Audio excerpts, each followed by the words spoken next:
This is the round ahead, thanks to Coles, Nat Edwards, Josh Gabelich and Chad Wingard with you. We're back from Adelaide. It was a nice trip, but nice to be back in our studio, Josh. Good to see you back, Nat, because you had a big week over there. And Chad, good to see you made it back in one piece. Yes. Oh, I can't believe I did after what we saw on Sunday night, but good to be back. Let's not go there. This is a bumper round of footy coming your way. So this is what round 6 is serving us up with. And a Good Friday double header is coming your way. On Saturday, it's the winless D's hosting the Dockers at the G before one of the matches of the round between Adelaide and the Giants.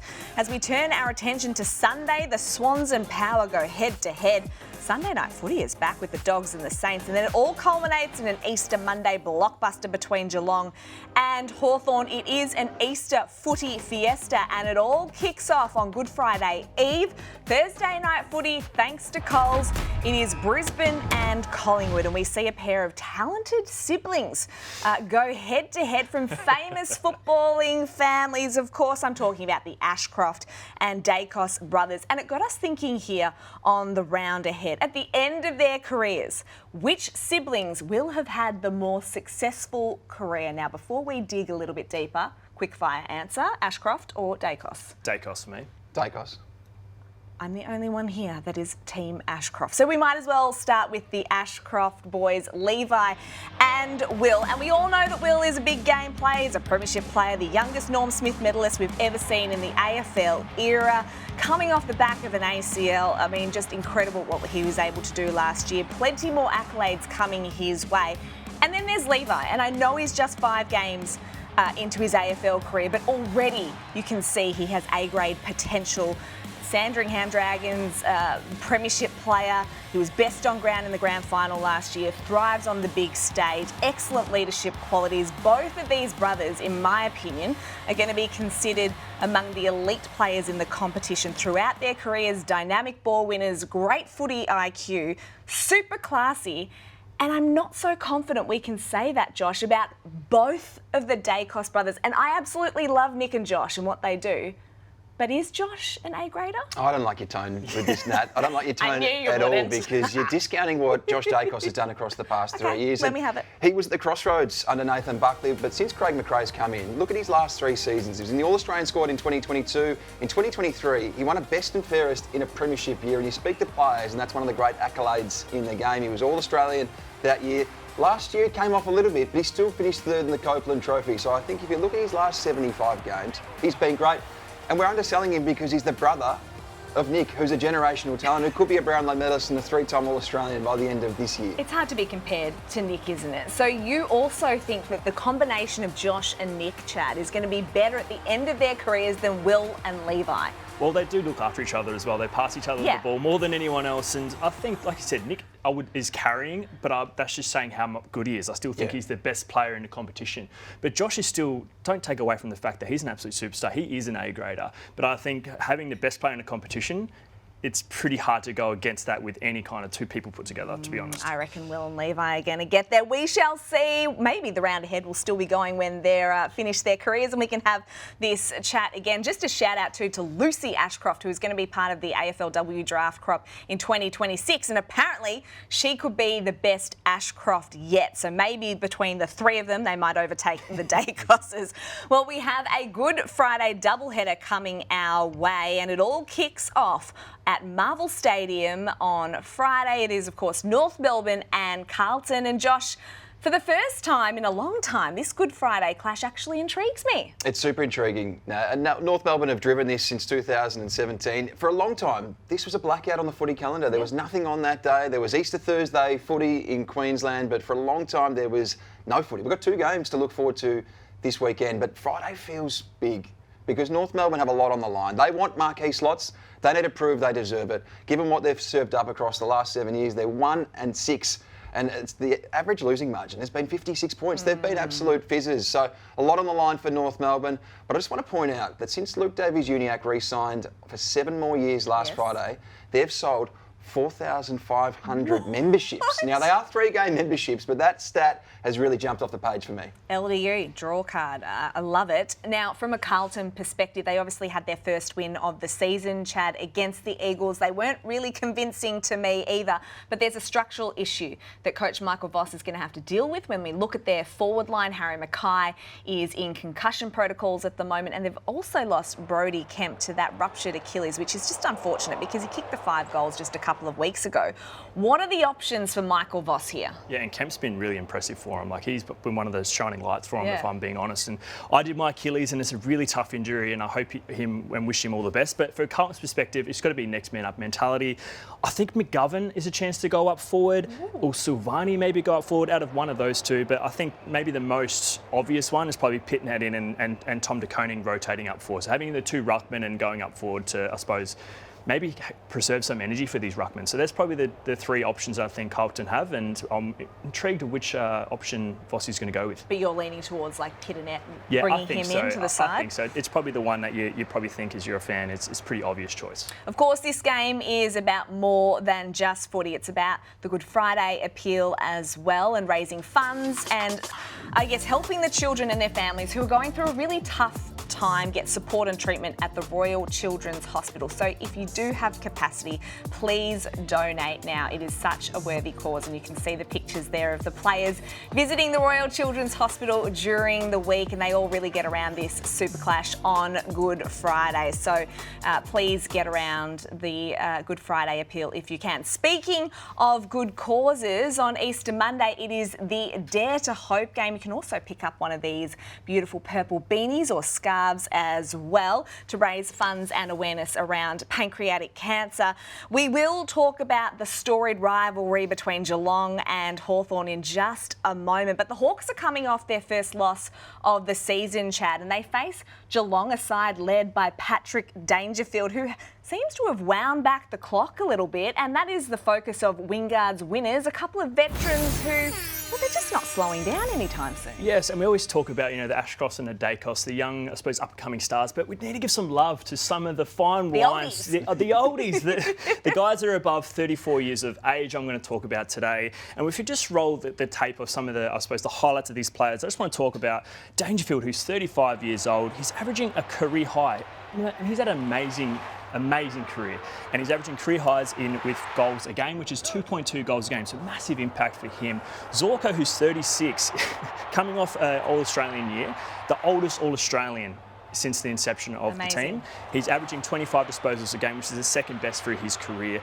I want to speak about Pendlebury. I mean, you can't go past one of the oldest statesmen, if not the oldest, 37 years old, averaging 22 disposals a game, and he's showing some real leadership in that group. I mean, they've had some injuries at Collingwood, and I mean, there's not much that Pendlebury can't do. And I suppose the other one I want to talk about is Cam Ward. He's 35 years old, and we spoke about him earlier, Josh, but he's coming off an impressive 27 disposal, 1-goal game, coming off the wing. It's one of the hardest, I suppose, positions to play to impact the game consistently.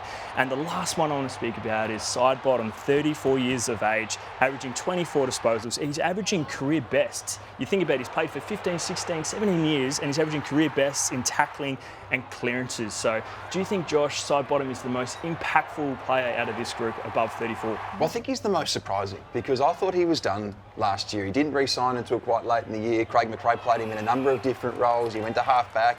He was used as a tagger. But I think at the age of 34, he turned 34 in January, I think he's playing as well as he has since he was in his 20s. Yeah. Even go back to his second best and fairest in 2018. He's having such a big impact, and it's the reason why Ed Allen is not getting much of a game, Finn McRae's not getting much of a game. This guy's gone inside at the age of 34 and is having a massive impact for Collingwood. I want to go back to Patrick Dangerfield from a Hawthorn-Geelong perspective, Chad. I mean, they're going to have a massive challenge on their hands, this Hawthorn defence, because between Dangerfield and Jeremy Cameron, they had 8 goals against the Crows last Thursday night. I mean, how do Hawthorn stop them? We did speak about Crows' defence not being the strongest, probably one of the weakest in the competition at the moment. Just their selling point's not amazing there. But I think Hawthorn specifically, they addressed their defence last year with bringing in Battle and Brass. I think those two are going to really hold up. They brought him in for a reason, and it's because Tom Hawkins has normally been kicking big bags against Hawthorn. I think this game is going to be amazing, but I think those guys are going to really step up, and they have all season. season. I mean, they've been one of the best defences in the competition, and not just them, but obviously the Sicilies and the Scrimshaws, the guys that have come in and done their role as well. And the midfield's going to have to put pressure on to make sure that it's not easy ball getting inside. Yes, don't make me nervous. I'm not making you nervous. I'm nervous about this game. Easter Monday clashes. As we know, the rivalry between Geelong and Hawthorn is so huge, Josh, and well, I don't want to bring up the Kennett curse, but it always comes up in these conversations, doesn't it? It always does. Now, Nat, if you are a fan of baseball, you know about the curse of the Bambino. In footy, we don't quite have a significant curse, but the Kennett curse is one that always grabbed me from the outside, not being a Hawthorn supporter. It became part of footy folklore in the 2010s because after the then Hawthorn president, Jeff Kennett, was quite critical after the 2008 grand final when he questioned Geelong's psychological drive. And the Cats, well, they reeled off not one, but 11 successive wins in a row. It was quite remarkable how long it took for Hawthorn to win one again. Now, the Red Sox, it took them 86 years to break that curse. We don't have that, but I do love the Kennett curse. 11 games was enough for me at the MCG each and every time. So, given that there's so many different chapters to this rivalry, we thought we'd take a look at what we think are the top 5 moments. And we start with number 5. In 2016, it was the qualifying final. Isaac Smith, you can see there, 3 points down is Hawthorn. He was far too laconic with that kick and he misses and the Cats win. Cry number 1 for me. Number 4, 2009. I mean, look at the clock there. There's 31 minutes that have gone in this quarter. Jimmy Bartell takes this mark. He just needs to score because the scores are level. He kicks it behind. Geelong once again win, and this was really the start of the Kennett curse. 2012 in the middle of the curse. Number 3, Tom Hawkins goals after the siren. I mean, he's on the paint of 50 there. This is absolutely clutch from someone who has monstered Hawthorn in the past. Wins the game. Cry number 3 for me, Chad. Well, enough crying. We've got Sean Burgoyne here at number 2. How good is this? I mean, Shawnee's got this hanging up in his bedroom. This photo right here, what about that celebration? So clutch and iconic. A moment for Hawthorn that Does we'll he actually remember. have that hanging up at home? Yes, he does. Just ahead of his bed, he's got it hanging up there. I also cried when he did this, so the tears are flowing whether it win or lose. Josh, number 1 has to be this. I mean, it's iconic. Yates and Brereton did run in the Derm in Adelaide, and they love him everywhere in this country. He's absolutely iconic. 5-time, 5-day, 5-night. And then the Dipper situation. He went to hospital straight after the final siren, missed out on some of the celebrations, but he was such a memorable part of that famous era at Hawthorn. And crazy that Gary Ablett Sr. kicks 9 goals in a losing grand final. It was high scoring, probably regarded as one of the best grand finals we've ever seen. To 138. No, I know, it's ridiculous, isn't it? Imagine that in a grand final these days. It's obscene. All right, well, from one blockbuster to another, and on Saturday afternoon at Adelaide Oval, it is the Adelaide Crows and the Giants going head to head. It is the best attack in the competition up against the best defence in the league. And Chad, the big question is, can the 3-headed monster be conquered by the Giants' defence? Yes, well, I think they can. I think this is like something I'm really looking forward to. That if I was in a local footy, I'd be going from one end to the other to make sure I follow that match-up. And you think about the GWS defence, they've got 4 players above the 193 centimetres, so which means that they've got players that can kind of versatile and move around. And one thing that's really impressive for me, GWS actually averaged this 67 points against, which is the best in the competition. So it just shows that they are the best defence in the game right now, and I think they're going to need every inch of that to make sure they can get Crows done. Yeah, they certainly are. Well, that is going to remain a big talking point as we head into the game. Josh and Chad, you both want to focus as well on a Giant who is a little bit smaller in stature. I think he's 186 centimetres, but a running half-back by the name of Lockie Ash. We do, Nat. I mean, every position in the All-Australian team is fiercely contested. We know that. But right now, the half-back spots everyone is gunning for them. Look at what we're seeing right now. And there's a new metric by Champion Data called the 100x rating. And this is based around individual performances against individuals in positions based on expectation. And right now, 3 of the top 6 are halfbacks. Jack Sinclair, Nazai Wanganeen-Millera and Lockie Ash. Will get to Dane Zorko and Bailey Dale because forget about them right now. It's all about these 3 at the front. Jack Sinclair's been doing this for ages, Chad. He's a 2-time All-Australian. He's won 2 Trevor Barkers. Right now, this guy's setting the standard again. Yeah, and he's super potent. I think as a small forward, he was part of our scouting every week, and we had to make sure that we're on the back of him because at the moment he's playing like a midfielder. He's averaging 1.2 goal assists as a half-backer, which shows the importance that he has going inside forward 50. Don't forget, this guy started on the rookie list. He's almost undersold how good he's been for so long. But what about the guy on the other half-back flank? This guy is a genuine Rolls-Royce. Nazaya is exploding before our eyes right now. He's got a massive decision to make on where he plays his footy beyond this year. But right now, is he the most talented player in the comp? Well, I think he is. I think he's almost one of the best players in the comp, not just the half-backers. I think the importance that he plays for St Kilda, as well as Jack Sinclair, but he's 187 centimetres, 22 years old. He averages 1 goal a game as a half-backer, which means you've got to watch for him going around the back. We saw that on a weekend. He kicked 3 goals, and he averages 6.4 score involvement. So he's super impressive. 4 bounces a game. He's also very exciting to watch. Now, for most of the last decade, it's all about one Lockie at GWS. But I want to talk to you about another Lockie. I want to talk to you about Lockie Ash because this guy, the guy with the Jake Gyllenhaal beard, is having such an impact right now. Look at what he's doing with his precise right foot. He's cutting opposition sides apart. Just ask Ross Lyon what happened at Norwood on Sunday. He was taken to pick 4 for a reason in 2019, and now we're seeing that week in, week out. And what separates him is actually disposal efficiency. So he's averaging 87% disposal efficiency. They're all averaging around a 27 disposal mark, but his potency and I suppose efficiency really stands out. You mentioned Dane Zorko before. He's gunning for a 3rd All-Australian blazer, a 2nd as a defender. And Bailey Dale has been an All-Australian before and he's flying right now, Nat. I had no idea where you were going with that when I saw that graphic. I'm glad it said 100x rather than XXX. That's all I can say. Now, the scrutiny continues to intensify at Melbourne after their 0-5 start to the season. They face Fremantle at the MCG on Saturday. They need to turn their fortunes around very quickly. And Chad, you were at Hawthorn last year when they started the season 0-5. I'm keen to get your insights into, I guess, what were the discussions like in the 4 walls of the club? What were you talking about as a group? Yeah, well, I think for us at Hawthorn, we actually evaluated ourselves every month, and that's super crucial because you don't want to get bogged down into what's happened too far in the past. Yeah, so if we bring up the stats from Melbourne, obviously the premiership year in 2021 compared to how they are now, their contested possession, as you can see there, is completely gone. Their clearances are 17, second worst in the competition, and their tackles. So like Goody said, I think what they're doing away from the ball and effort is just not there. So the stuff that they can control, they need to go back to. And I suppose you think about the Melbourne's DNA, which is, I suppose, the contested possession and pressure. They need to get back to that to have any chance to win these games. And I think you see the frustration, but I think if you're Goodwin and the Melbourne, you need to get back to what's got them in this position previously. They've got the blueprint. They just need to go back to it and just reevaluate themselves on not a weekly basis, on a monthly basis. Okay, well, Coach Simon Goodwin spoke yesterday about Melbourne's Demons, and this is exactly what he wants them to focus on. But we're committed to it. We're committed to going down this path of trying to play a different way, a new way, a better way. And obviously with that will come a little bit more scoring. Now, right now, we're getting our opportunities and we're not quite taking them, which is a positive. But what we're doing without the ball isn't where near the level it needs to be.